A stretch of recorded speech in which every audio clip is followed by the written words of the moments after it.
You're listening to the BBM Global Network with 25 years in broadcast audio and video production. Our passionate team creates content and marketing for the world of Internet Talk Radio. If you've got a passion, come join us at bbmglobalnetwork.com.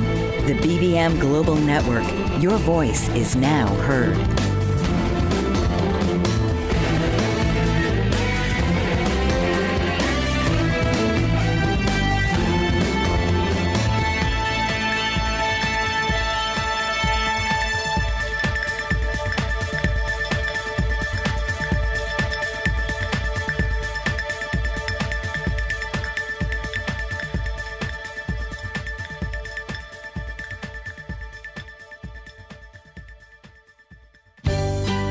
Welcome to Layers of Communication with your host, Lydia Taggart.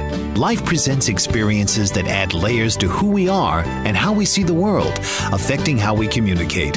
Lydia is here to take apart the layers and create new ways to connect and build relationships. So now, please welcome the host of Layers of Communication, your core boss, Lydia Taggart.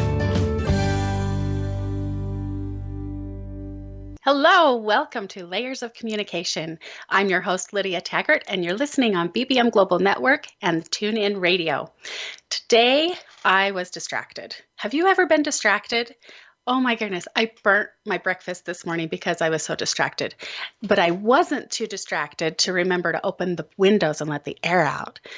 Distractions can be really life-changing if we have this distraction interrupt at the wrong time. A burnt breakfast, that's not really that big a deal. We just add a little ketchup and it's all good, right? Or start over or pour a bowl of cereal, or there's lots of other options. But I remember one time that I had such a brief moment of distraction that it just changed my world. I'm going to tell you this story. Our quads were about a year old, year and a half or so maybe. So my other boys were about 3 and 4 years old, maybe 5. And I packed them all up in the truck. I got all their seatbelts on, packed their diaper bags, all this stuff. I was prepared to go. We were having a play day with a friend. And I timed it of how long I could get all the kids into the truck by myself and be ready to go, because that's important to know how long it will take you. So it took me not as long as it could have, but it was a lot of work. Less than 10 minutes, but it always takes much longer to get them out. So when my friend called and she says, "I'm sorry, I'm not going to be able to make it today." And I had just finished clicking the last seatbelt. And I thought, well, they're expecting to go somewhere, so we're going to go. And the plan was to go to this mall, had a little play area inside the mall. And I thought, that's okay. It's kind of safe. It's got a fence around it. They're not going to get run over by a car or anything. We can do this. We can do this. And so we drove across town to this mall where the little play area was. And I packed them all back out, got all the strollers out, put them all in the strollers. I had 2 double strollers. And I put one in front of me pushing it, one behind pulling it, and I had one of my older kids hanging on the front and one of the other older kid hanging on the back. We were quite a sight. Quite a sight. It was a lot of work, but I thought, this is worth it. They're planning on going to have fun. We're going to go and have fun.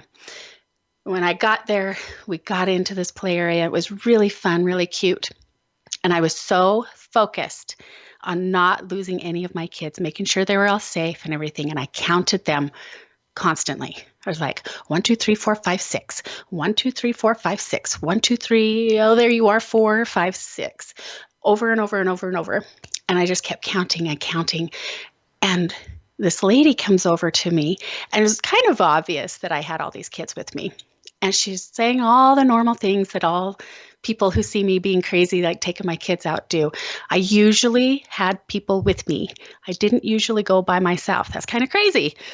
But I thought, we could do this. And it was fun. And the kids were having fun. Everything was great. So this lady's talking to me and saying, "Oh, they're so cute. And are they really all yours? And how did this happen?" All those questions, right? And I'm like nodding at her and thanking her and still trying to count 1, 2, 3, 4, 5, 6 in my head. 1, 2, 3, 4, 5. And at that moment, I turned to her. I took my eyes off my kids for a moment, a fraction of a moment. I looked at her in the eyes and I said, "Thank you." And I went back to counting. 1, 2, 3, 4, 5. 5. Where is 6? Ah, I've lost him. And I counted 1, 2, 3, 4, 5. Still no 6. Oh no. And I really did lose him. Somehow, in that fraction of a moment, he had slipped past me through the fence and was starting to walk across the mall. I saw him. I was frantic a little bit, but it took maybe 3 or 4 seconds to find him. He wasn't far away. And there's these ladies sitting out there on a bench. And I heard them as I picked up my son. I heard them saying, "Oh, these silly moms, they think that they don't have to pay attention to their kids." And they were very judgy. And I was like, "Oh, if you only knew, if you only knew." And so I put him back in the play area and I said, "Okay, catch my breath for a second. We're okay." And I gathered everybody else and then we were leaving. And in our same fashion, all quite the sight, going past these ladies on the bench. And when you know, it's quite the different story when we're walking out with everybody instead of me just going after the one that had stepped out. And the ladies there, they said, "Oh, wow, look at that. Are these all yours?" And they started on all those questions. And I was like, "I am not talking to you. I have got somewhere else to be, and I am staying focused." And so when we have these moments of, like, it can be just such a fraction of distraction, it can be really life-changing. I learned a lot of lessons in that moment, but it's so easy to get distracted. I still get distracted. I burnt my breakfast this morning. And it's just, what is the difference in being distracted? Like, we all are distracted. But then there's this thing called ADHD, ADD. What is the difference? We're going to explore that today. I have my special guest here. She's a specialist in staying focused. She's had lots of practice. It's Elona Rohde, and she is the ADHD kid. She actually is a mom. Elona, are you there? I'm here, and I'm both the kid and the mom. That's right. Welcome to the show. I'm so excited to hear your tips and everything about first of all, what is the difference between getting distracted like we all do and then having something like ADHD? What's the difference? Okay, so I'm going to give you and everybody on the radio show my quick quiz to see if you have ADHD. You ready? Okay, I'm ready. Is this something I should write down? When you go to the Oh, no, this is way easier because I don't have time or attention for a long test right now. This is something that I wanted to be so simple that anybody could do it. And it's just an indicator of whether you'd want to go and get another longer test later. And I have more fun ones that when people connect with me, I like to give them. But this one's really simple. It's, you know how when you get to the top of the stairs and you forgot what you went up there for? Does that ever happen to you? Yes. Right. That happens to everybody. That's totally normal. Everybody forgets stuff sometimes. Everybody gets distracted and forgets what they're going for. That's normal. The question is, how often does that happen when you go up to the top of the stairs? 10% of the time? 20? 50? Or is it more like 90 like me? Now, I'm extreme. I forget most of the time unless I do something to actively remember.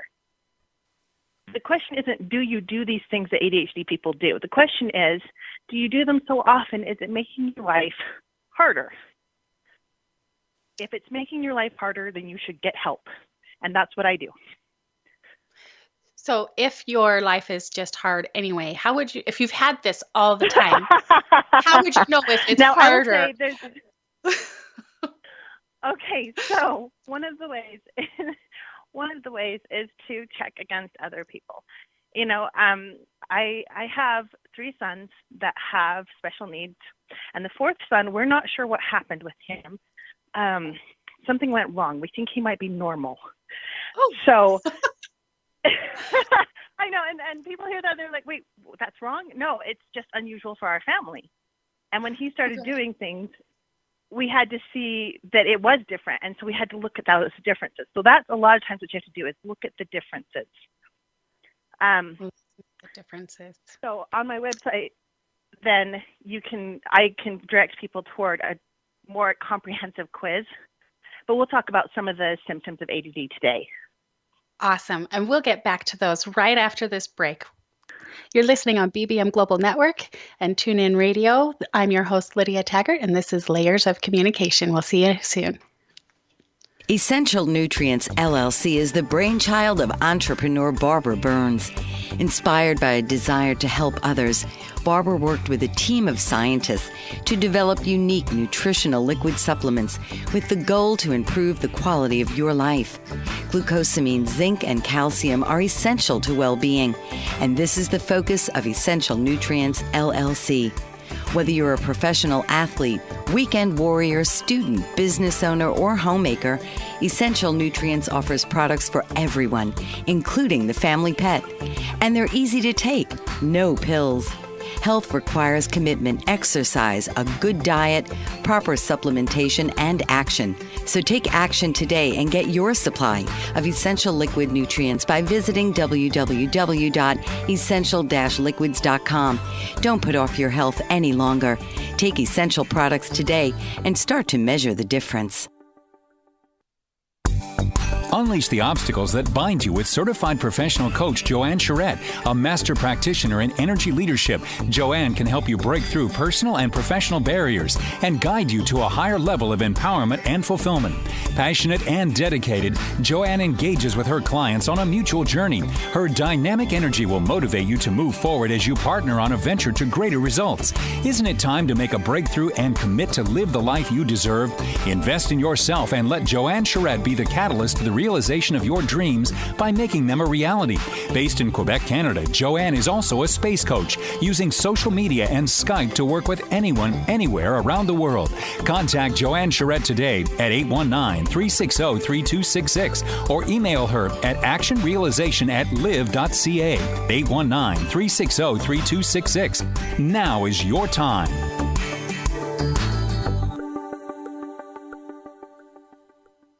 Hey, welcome back. I'm Lydia Taggart, your host for Layers of Communication on the BBM Global Network and TuneIn Radio. We're visiting with Elona Rohde today about ADHD and what is different about being distracted and actually having something like ADHD. How do we deal with that and communicate with others better? So we were just talking before the break about how her son is normal. One of her sons is normal. Why don't you tell us more, Elona, about how to know the difference between being normal and not? Okay, so some of it is just a matter of counting the number of times you do things differently. You know, if you go to the top of the stairs, start to make a note, which I know is hard with ADHD because we forget to do keeping track of things. But if you notice that you forget every single time and you're not 89, you know, and some of the other symptoms of ADHD that are emotional, we tend to change emotions very quickly. It's like a flash in the pan. We'll be really mad and then really happy and then really sad and then glad. And it can change very quickly. That isn't, and I want you to know, Lydia, everything today I tell you is a lie. Just got to be upfront with that. Because every person with ADHD is unique. And so I can say, this is what's true for people with ADHD, and you could have it and say, that's not me. True. Okay, so it's not true for you.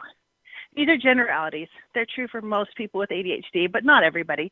And not everybody with ADHD has the hyperactivity, impulsivity component. Another thing that's really hard for people with ADHD is staying focused. Like you, we're doing a really good job in that story of staying focused and counting your kids. Like if somebody came and talked to me, I totally would have been distracted by that, and I might have stopped counting my kids. But I do tell people having ADHD does make me a better mom a lot of times because my kids are my shiniest object. I'm distracted by them. So I'll be sitting trying to have a conversation with a friend at a play date, and I'm constantly distracted by where my kids are and where their kids are. So I know where the kids are. And I will suddenly say in the middle of the conversation with a friend, hey, our kids are trying to cross the street. She's like, what, they left? Yeah, they're over there. Let's go get them. But not always. Another symptom of ADHD is hyperfocus. And hyperfocus is the kind of focus that CEOs like dream of and try and get me to help them to get, because I focus on one thing so deeply, so intensely, I can get more work done in a few hours than some people can in a week. It's incredible. The problem is you block everything else out. You block out other people, you block out sound, you block out sight. Can I tell you a quick story to kind of illustrate this? Yes, I love stories. Thank you. Good. My kids came up to me one day and they shook me because with ADHD, when I'm hyper-focused, I don't hear outside things. I really don't. It's kind of like husbands with new babies. After a little while, they don't hear them, even though the baby's crying. The daddy doesn't hear it. And you're like, seriously, how could you not hear that? The baby was right next to you. But they don't. Oh, and my I've mind done does that before. I've been so, like, when I was asleep, I could feel my body waking up and everything, but I couldn't hear anything at all. This one time I was coming out of sleep and I was like, wow, there's a lot of noise coming on. And I was totally asleep. I didn't hear anything at all about it. So it's amazing how that works. Go on. And Go on it's about part your of the filter of our, that's great. Something about ADHD people, we tend to interrupt a lot because we get excited about our thoughts. And if we don't share them right away, we might forget. So I'm good with interruptions because I do that a lot. And for people that understand and are willing to communicate with me that way, I love it because then there's no offense. We're just happy that we're trying to communicate, that we love each other and want to share ideas. So I would not hear when I'm hyper-focused. It depends on how deep I go because, you know, there's degrees to it, but I would not hear anything. I would not actually see anything outside of what I was doing. So my kids come up and they've learned to shake me because I can't hear them when I'm hyper-focused like that. And they said, Mama, Mama, Mama. And it's like, what? What? And they said, I hungry. They were little. That was how they said, I'm hungry. And I looked up and I'd been working on Facebook, haha, for hours. And it had gotten dark. And I was hungry. Oh my heck, I need to go to the potty right now. Like I had shut that much out. I entirely shut out my body too, which is a mechanism that your body does normally. Everybody does that. Like I'm hearing people saying, everybody does that. Yes, you do. But how deeply do you do that? And I had shut it out so much, I didn't notice it was dinner time. For hours I had been in that state. And I'd gotten a lot done on Facebook and Pinterest. It was awesome. And that's kind of the funny thing with ADHD. It's like, it's not always productive. We can hyper-focus on things that aren't necessarily helpful or good, but it's good for family members to know how to get us out. And for me, it takes touch. They have to come up and touch me and shake me so that my body actually moves, and that will get me out of that state. That works really well for a lot of people with ADHD. If they're in that mode where they're daydreaming and they can't hear you because their brain is not filtering that in for them. When I was a little girl, my mom would call me and she'd call me and I didn't answer. Not because I was disobedient like I thought I was.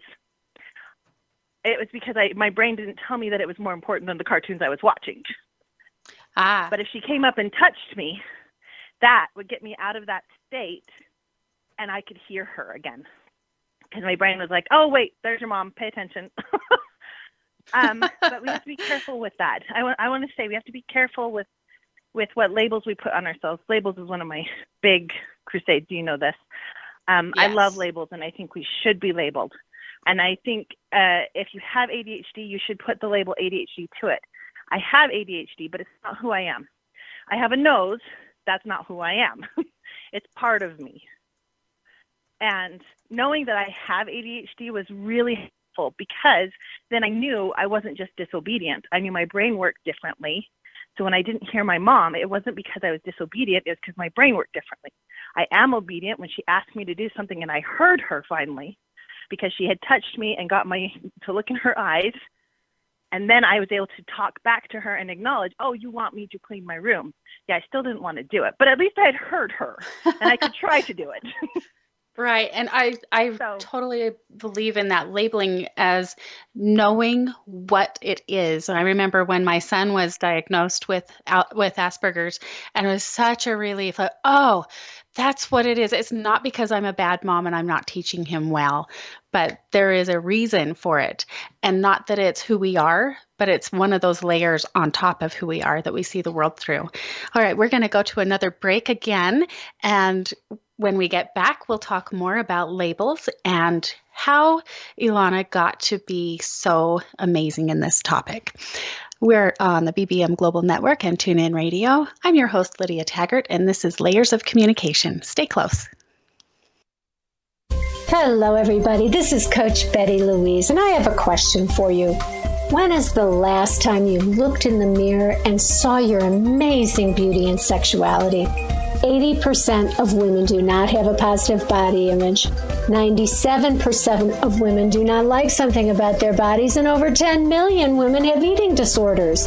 In addition, at least 40% of women are sexually repressed, and 1 in 7 marriages are sexless. I've just completed a book called Healing with Pleasure Medicine. What I will teach you is what gets in the way of your ability to see your beauty, sensuality, and sexuality. How to shift your perception to increase pleasure throughout your entire day. Okay, the place to find all of this information is CoachBettyLive.com. One more time, CoachBettyLive.com. Look forward to connecting. Animal lover, author, artist, and public speaker, Patricia Daly-Lipe is a Renaissance woman in her own right. A lover of animals from a young age, Patricia lives on a farm in Virginia and has rescued neglected thoroughbred horses, keeping them or finding them safe havens. She is also a published author, and her books document real-life experiences that she shares in her passionate stories, taking the reader around the world in a colorful kaleidoscope of life. An accomplished artist, Patricia Daly-Lipe's oil paintings feature animals, portraits, stills, nature, and abstract, and she allows the brush to paint the image in an organic, natural way. A public speaker, Patricia is motivated to continually wonder about life and advocates for all of us to do the same and document our own unique history. To learn more about Patricia Daly-Lipe, visit www.literarylady.com and www.patricialipe.com or email her at pdlipe@gmail.com. Welcome back. You're listening to TuneIn Radio and BBM Global Network. I'm your host, Lydia Taggart, and this is Layers of Communication. Just before the break, we were talking about labels and how when my son was diagnosed with Asperger's, it was such a relief that I knew that it was not me as being a bad mom, that it wasn't a problem necessarily. It's just a different way that we had to deal with life. And that's what Elona Rohde, our specialist here today, was also talking about, how labels are important, but we need to remember to not make them who we are. It's not who we are. It's just another layer layers onto who we are, that we see life through, and we work through these layers. And when I was so relieved, I was just relieved that it wasn't my fault. And I had been being judged and probably taking offense that other people thought that I wasn't doing a good job as a mom because my son wasn't talking to people. And Elona, what are your takes on being offended, taking offense? Oh, thank you for bringing that up, because my mother had a saying that I absolutely loved. She said that offense is always taken, not given. And I would get really mad at her because I'm like, no, you made me mad. But but I came to see that when we know the truth about ourselves, when we know who we are and what we have, and they're two different things. Like, I have ADHD. I am a very loving person. Then we can't be offended. Like, if you were to call me a very ugly man, I would go, okay, Lydia, you must be having a bad day. Or I said, okay, I couldn't possibly be offended by that because I'm not an ugly man. That's not me at all. So you're a beautiful woman now. It's impossible to offend me. Exactly. So, thank you. So when we know who we are and what we have and what's really true about us, it becomes easier not to take offense. And anytime that I've noticed in my life, when I feel like I'm offended, that I need to go back and look at, why do I feel this way? Because what is it that it's bringing up that feels like not true to me, you know? And when I can get to the truth, you know, if somebody called me a stupid head, not that ever happened in my life, but when I was little, you know how little kids will do that? I would be like, stupid head. I actually did think with ADHD, because I had struggled to get my assignments in, that I was stupid. When I took an IQ test, I found out I'm really not stupid. I'm actually very, very smart. At least on the test I was. So that label, when somebody would try to call me stupid head after that, when my siblings would tease me, it didn't affect me anymore after that, once I knew the truth of who I was. I love that. And you had asked me earlier how I came to be an expert in this. Well, I have ADHD. I also have bipolar, anxiety, and SAD. A lot of fun acronyms there.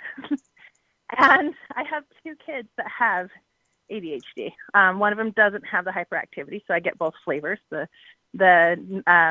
inattentive subtype and also the hyperactive one. And because it was in my family and because we acted differently than the rest of the world, I knew I needed to try and figure out a way to communicate with people better, because what I was doing was not working.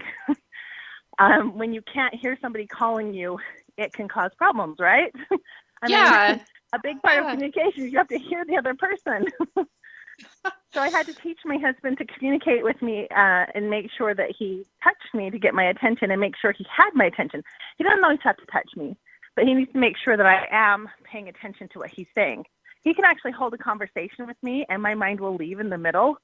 And I have to stop him. And I've realized now, and I can do this now, but this is harder for little kids.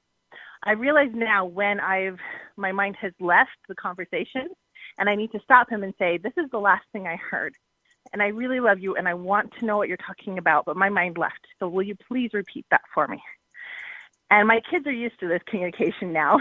And in fact, my kids with ADD will use this on me. And it's a beautiful thing that we've learned to communicate around the problem of our mind leaving in the middle of the conversation. And we just laugh and go, oh, good, your mind is back. Let's say this again. And it's good to know that this happens with ADD so that the other person doesn't feel hurt. Because and I think a lot of times in our society, go ahead. Oh, you go ahead. A lot of things in our society. Go ahead. A lot of times in our society, if somebody was to check out of the conversation, it's because you're bored, you don't care about that person, right? And so that's what people would think about me checking out the conversation. But really, I just saw a butterfly and my mind wanted to follow it. Oh, that's what I was going to say. So many people, even if they don't have ADHD, they stop paying attention. And usually it is because it's boring or whatever. But what a wonderful tool to be able to use in any situation for anyone. If you find yourself that you're not paying attention, especially at work, like your boss is like, did you get that? Are you going to turn in that assignment? You're like, oh, crap, what assignment am I not doing? How awesome to just be able to say, this is the last thing I heard. And then you could say, like, I really started thinking about that point, because that's where my mind would be like, oh, yeah, I should really dive into doing that. But the person is still talking and I'm starting to do the project already, you know? And yes. Yes. What a wonderful way to just say, this is the last thing I heard you say. Can you start from there and let's continue? Right. And I do encourage people to do that, because we always have kind of one of the gifts I see a lot with ADHD is we have a million ideas. So if you come up to us and say, I need a project, well, suddenly I've got 5 ideas in my head of how we could do that. And my head is going there. And I see things very vividly, very clearly, so much so that my daydreams are very real to me. In fact, it can be hard for me when I'm in a daydream to differentiate between the real world and my daydream. Which is probably why I don't hear the real world. I've left it entirely. People say, oh, you're in your own little world. I really am. I really am. And it just takes you bringing me back and making sure that you've got my attention periodically. The funny thing is, I know some people with ADHD that can go so far as to talk and give answers back, but their mind is still not there. We can respond on automatic and say, yeah, that sounds good. Automatic answers, right? Those aren't real answers. I've heard that. If you want to make sure their mind is there, make sure you get real answers. Oh, we're going to have another break. And when we get back, we'll talk more about getting real answers and a little bit about Chinese. This is making me think of my son, and he's taking Chinese, and it's the same words, but it's not meaning the same thing. So we'll talk about that when we get back and how we have these daydreams and can really answer automatically. You're listening to BBM Global Network and TuneIn Radio. This is Layers of Communication, and I'm your host, Lydia Taggart. Stay close. Hello, I'm Steve Fagan, and I'm president and CEO of Fagan Associates, but I'm also a life coach. I'm here to help you reach your dreams, goals, and objectives. As a life coach, it's my job to be your support, to be your teammate, to help you understand what is your dream, what is your life passion, and then together we work as that team to help you reach your specific goals. Life is worth living the best you can be. Working with a life coach, you're fulfilling those dreams and goals is your passion, and it's your way of living. Let me help you do that today. Let me help you really reach the best that you can be as a person and live the life you should be living.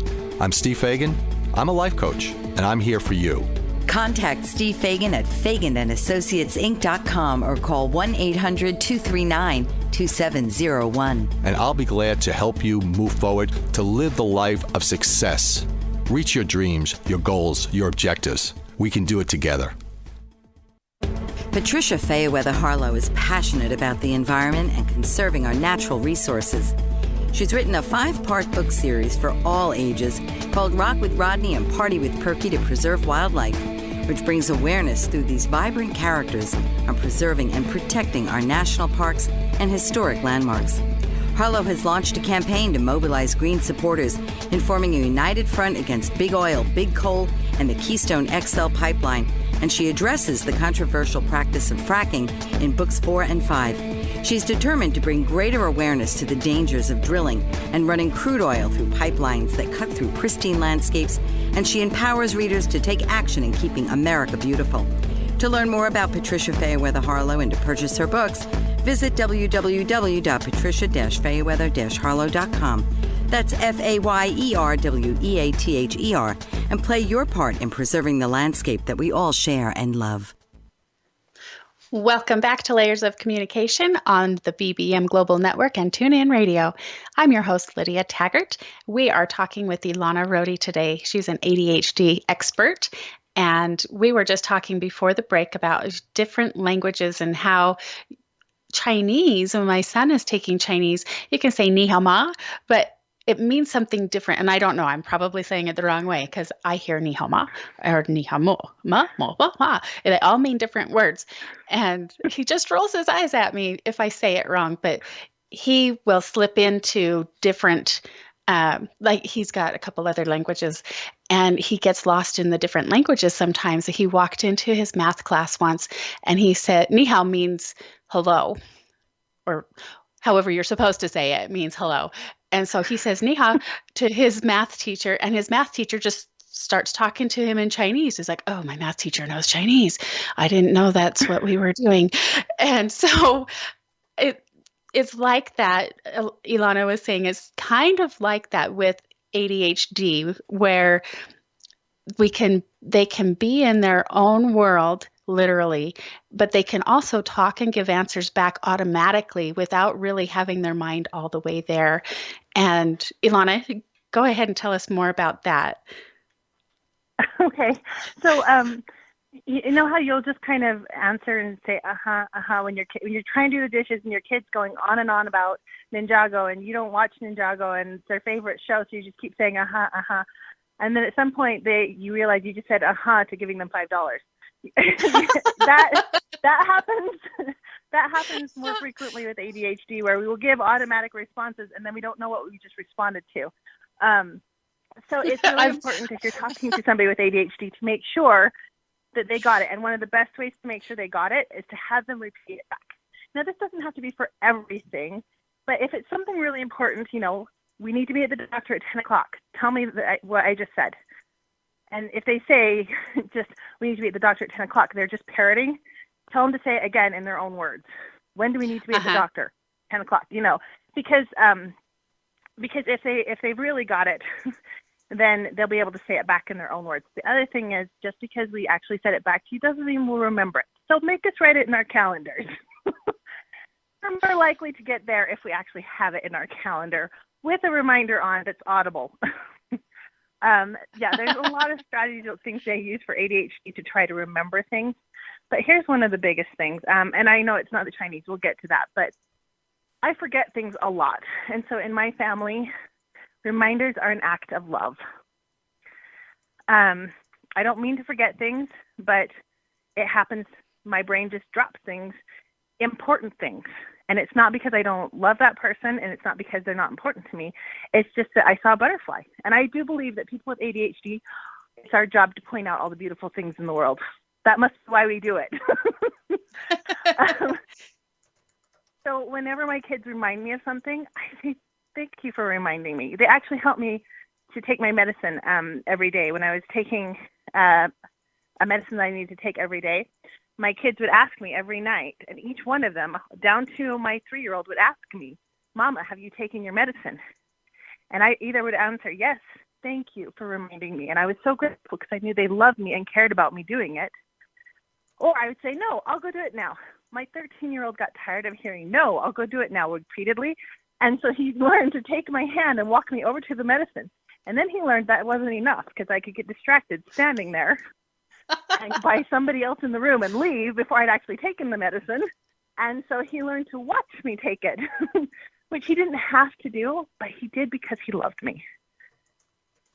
Oh, that's so sweet. And even my husband, if he was out of town, he would call me, hey, have you done this today? And it was something I had asked them to do. I asked them to remind me. So my kids know too, when I give them chores to do. Growing up, when my mom gave me chores to do, I forget. I wasn't trying to be disobedient all the time, but you get the label disobedient and you start to live up to it. So that's why I have to be careful with that label, because if you give a kid with ADHD the label of disobedient when it's actually they weren't there, they didn't get the command, they'll start to live up to it. I sure did. Yes, we do live up to our expectations for sure. Yes, we do. I figured if I was going to get screamed at for it, I might as well not answer, right? Right. So I started doing that even when I did hear. If my mother had known that I didn't actually hear her and she responded differently, when I didn't hear her, I would have responded differently. So when I did hear her, I would come immediately. But I learned that I could get away with being disobedient for a little while. Thankfully, that didn't last, but I did learn that it's better to help my mom. And my kids have learned that too. But when my kids forget, I ask them, hey, what you doing? Did you forget that you said you'd sweep the floor for me? And sometimes they say yes, they forgot, and they'll go do it. Another time they're like, well, I really want to do this instead. I just ask them to be honest. And I don't punish them for their answer. Does that make sense? Yes. Like if they said, well, I really want to do this instead, I say, okay, so now can you make a different choice to do the sweeping the floor? Or if it's something that was important that I didn't know, like they got to get their homework done, like, okay, so when will you do the floor? Let's make an agreement. Let's set a timer so you can hear it. So when it goes off, both of us can go, what was that timer for again? I don't remember. Let's go out for ice cream. So we do that all the time at my house. We don't go out for ice cream every time the timer goes off, but my kids would probably set that up now. We're always like, who set the timer? What's it for? I know. And so timers aren't always the most helpful thing unless they're labeled. I love on my iPhone, I can label my timers. So it's like, oh, kid sweep the floor. Hey, kid, I got a label that says kid sweep the floor. Mom, I did that yesterday. You used the label today for dishes. Oh, should change the label. Dang it, I forgot. So we just laugh about it instead. And we give each other the benefit of the doubt. That's the biggest thing. Give each other the benefit of the doubt. Assume that the other person is trying their best and that they love you and they want what's best for you. Because we really do. But we just struggle sometimes to forget. We forget things, and we struggle with getting started on tasks. And we struggle finishing tasks. So just knowing that we struggle, just give us a little bit, give us some loving reminders. And remember that if you can set that tone in your home, that reminders are an act of love, make sure they are loving, though.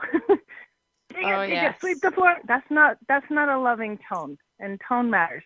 So the Chinese, this weekend, I was at my dad's house, and my brother-in-law was there. He speaks Chinese. I don't. And he thought it would be really funny to start ordering me around as we were both cleaning the kitchen in Chinese. And I didn't understand what he was saying, but I kind of went with it and followed his body language, which is what I've done most of my life with ADHD. When I didn't understand, I just tried the best I could to follow the body language. Didn't always work out. And so I liked it when people were forgiving. Oh, I love forgiveness. We'll talk more about body language cues and forgiveness when we get back from the break. I'm your host, Lydia Taggart. You're listening to TuneIn Radio and BBM Global Network, and this is Layers of Communication. Stay close. Intergenerational programming is uniting America due to the tireless efforts of Dr. Ramona Frischman. Retired from the Miami-Dade County Public School System, Dr. Frischman continues to develop intergenerational learning programs aimed to improve the lives of children, young adults, and seniors through unique strategies and public policy in order to establish a mutually supportive agenda. She views intergenerational programs as a resource for policymakers and the general public on economic, social, and personal initiatives that govern our society. Her work bridges the generational gap, providing many individuals the opportunity to explore areas of common ground and celebrate each other's diversity. Contact Ramona Frischman at ramonalong@aol.com or visit www.gu.org to learn more about intergenerational programming. My Dreams, My Challenges, and Joys is an inspiring book by author Linda Genazzo. This real-life account of raising a child with autism from birth to adulthood takes you on a journey of compassion, love, and hope as it tells the incredible story of a devoted family and their beloved daughter. Together, they faced adversity and never stopped believing they would find the help they were seeking. A breast cancer survivor, Linda Genazzo has a giving heart. With a background in social work with the mentally ill and the homeless, Linda continues to help families in her community, and her book, My Dreams, My Challenges and Joys, brings greater awareness to autism and those families in need. To purchase your copy, visit www.lindagenazzo.com. It's also available on Amazon.com and BarnesandNoble.com. Don't delay. Get your copy today. Welcome back to the BBM Global Network and TuneIn Radio. I'm your host, Lydia Taggart, and this is Layers of Communication. We're talking with Elona Rohde, and how do we communicate with ADHD and the people who they just don't understand us and we don't understand them? How do we communicate this way? Before the break, she was just starting to tell us about Chinese and body language and how she was able to learn this other language of body language to be able to understand what was kind of being meant in the Chinese interaction.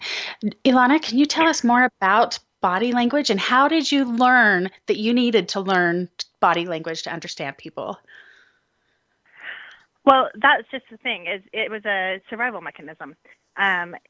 If you went to a foreign country, what you would do is rely on body language. You say, where do I need to go? Where do I need to go? And look confused.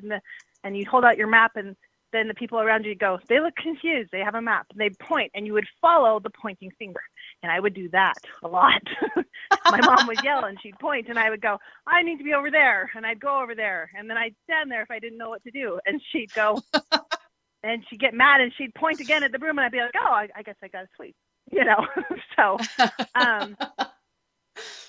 you start to pick these things up, and it's as instinctual for most people as learning English is for babies who are born to English parents, or Chinese for babies who are born to Chinese parents. But as my brother-in-law was laughing and pointing in the kitchen, I was actually following his commands really well, because most of our communication is with body language, at least not when we're in person. On the radio, it's more talk and tone does matter. Like I said before, if you're saying to your kid your reminder in a mean, unhappy tone, that's not a loving reminder. You got to use a loving tone. But I would learn to follow that body language. And for for my oldest son, and probably for your son as well, Asperger's, sometimes they don't pick up on that body language. So I had to learn more overtly and teach him what certain faces meant, and when I was pointing that he needed to follow the finger. So, but most ADHD kids pick up on this because we didn't hear the communication, so we're relying on what we see. Not all of them. Some of them are like my son who has Asperger's and ADD, and he doesn't see that communication, and so I have to explicitly explain everything. And I think the biggest point I'm trying to make is, it was, for me, listening to my brother-in-law speaking Chinese reminded me very much of growing up with ADHD. I didn't understand always what people were saying. I didn't understand what was expected of me. I very often did not meet their expectations, because we usually base our expectations on what other people around us do. But I'm not like other people, so I wouldn't do the same thing. Everybody would go outside and the teachers would expect everybody to stay in the group, and I went outside and expected that I was going to go play on the swings. So right. Knowing that you have somebody that's different, that has something different, it allows you to change your expectations. And that doesn't mean that we don't still have expectations, but when your expectations aren't met and you're upset, you can take a look at that and go, wait, did the other person agree to this? I prefer agreement to expectations, because a lot of times we'll expect something. I can expect my husband to do the dishes, but if I never asked him to, he probably won't. He may not think to do it, and then I can be all mad at him, but it's not his fault. I never asked him to do it. And even if he hadn't agreed to do it, I can be mad all I want, but it doesn't help me and it doesn't get the dishes done. Oh, wow. This is really amazing. My older boy, he's just really been on this thing lately about they didn't ask. I'm like, can't you tell they're sitting there crying and they want you to stop poking them? But they didn't ask. They just yelled at me and said, stop. They didn't ask. So right. This agreement thing. That's a thing that you have to teach specifically to kids with Asperger's. It's like, yes, but when they say this, it means this. Yeah. When they say stop, it means freeze. Stop moving. Which is very hilarious, actually, in an airport, because my kid said stop to my Asperger's kids, and that's what I taught him. So he stopped, and we all kept walking. We had to go back for him. He's like, you said stop. I froze. I'm like, okay. Stop. Right. Keep your hands to yourself. We had to redefine it. So, yes. But just knowing that there's this different, that my mind doesn't have the same expectations, because I don't think the same way as you. So if I don't do things the way that you think, then talk to me about it. What were your expectations? And can I agree to those? And if not, what can we agree to? Because my husband may never agree to do the dishes. I don't know. I haven't asked him. And if he doesn't, then what can I do about it so I own it for myself? Because really, even with agreements, I forget. I will agree with my kid. Yes, we're going to go to the park after school. And then I'll start driving home and we'll pass the park and my kids will be like, hey, we agreed to this. And I'm like, oh, yeah, I forgot. And then they'll laugh. Loving reminder. It's okay. We know you forgot. So they just You're so easily forgivable or forgiving. As your family just seems like part of this being able to communicate with each other and make these agreements is to be really quick to forgive. Is that yes? And it doesn't always happen that fast, and it's taken some practice for sure, and it's taken some building of trust. That when I forgot, that I did when they reminded me, that I did do it then, or I tried to. I at least made an effort. And that I apologize. I apologize frequently. If I forget something, I say sorry, because I did break the agreement, and I didn't mean to, but it still hurt them, and that's what the apology is for. It's not for something I did on purpose. It's for the hurt that was caused. So we do say sorry a lot, and we do try to forgive quickly. Do we always? No, we're not perfect. And there are times that there are hurt feelings, and we're a normal family. That happens. But I found the quicker we are to forgive, and this needs to include yourself. If you're one of the listeners that has ADHD and you're like, oh, I always mess up, forgive yourself as well. Because holding that grudge over your own head does not serve you or your family. and it won't get you to the ice cream parlor faster by beating yourself up. It just won't, right? I don't know. I'm stuck on ice cream today. It's probably because I haven't had any yet today. So ice cream is needed. I guess Mondays is usually the day that if we've managed to get to school on time, that I will take them for ice cream because being on time is a challenge for me. So if they help me and they're good for a week, then sometimes I'll take them for ice cream on Mondays. Fantastic. So we've got this reward system and forgiving and everything all wrapped up. I bet you have a really great system. We're going to go to a quick break and tell us a little bit after the break about your system. We're going to go to this quick break.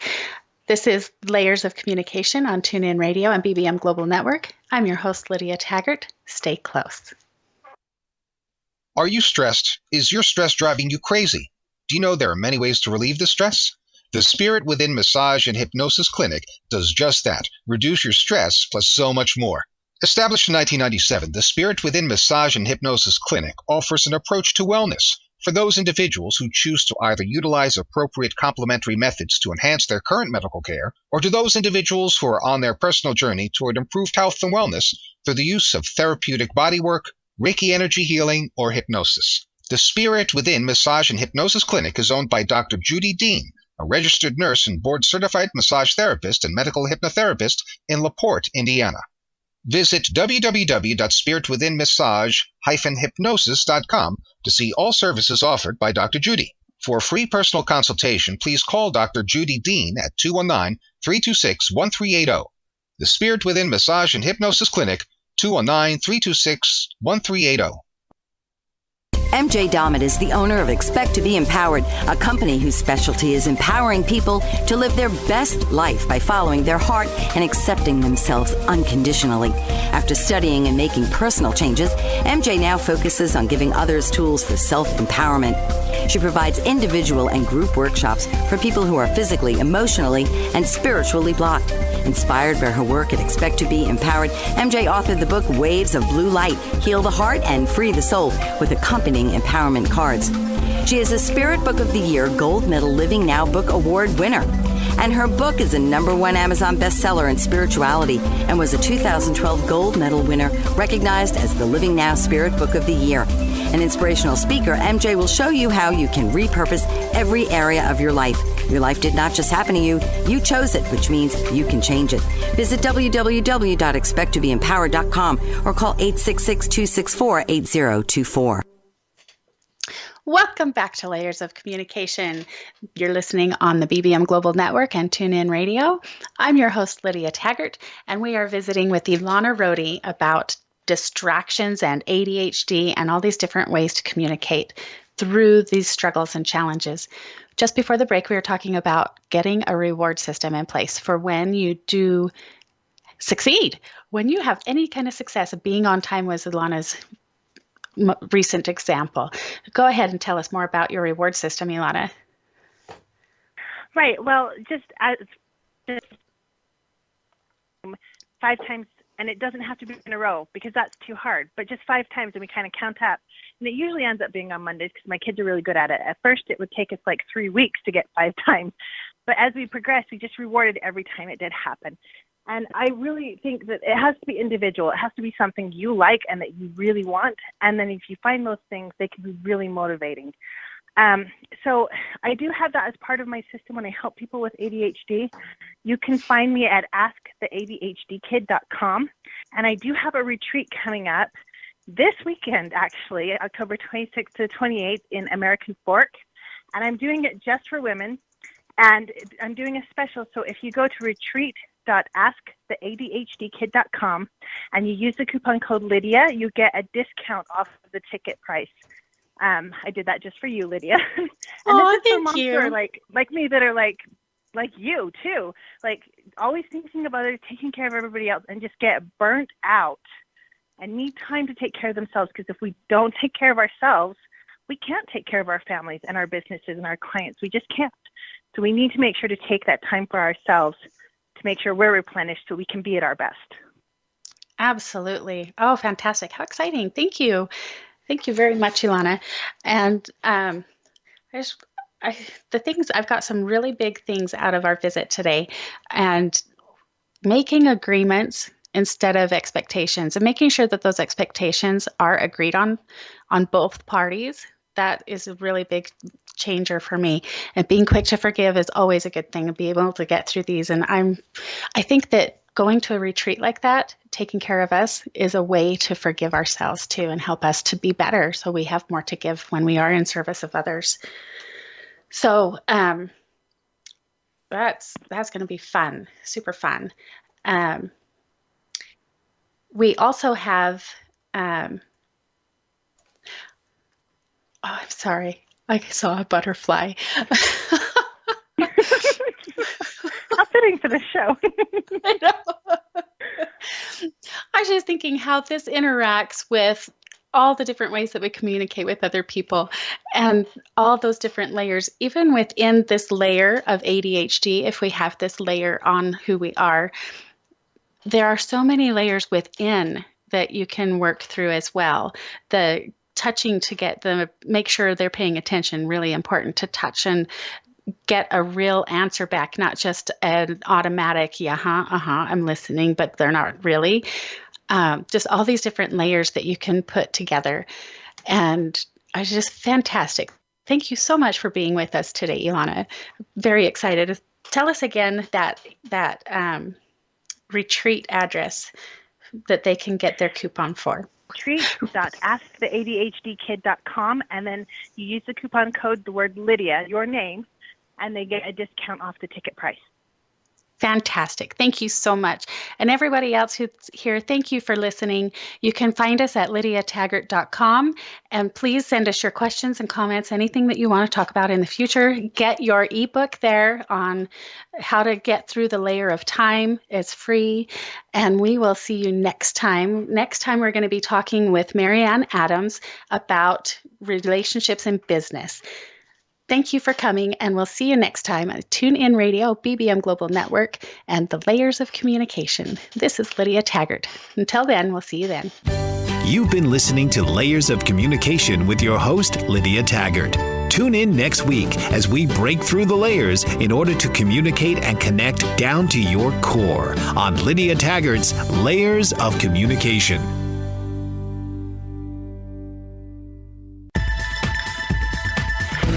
You've been listening to the BBM Global Network. The ideas, views, and opinions of this broadcast are those of the participants of the program and are not necessarily the ideas, views, and opinions of the BBM Global Network Company.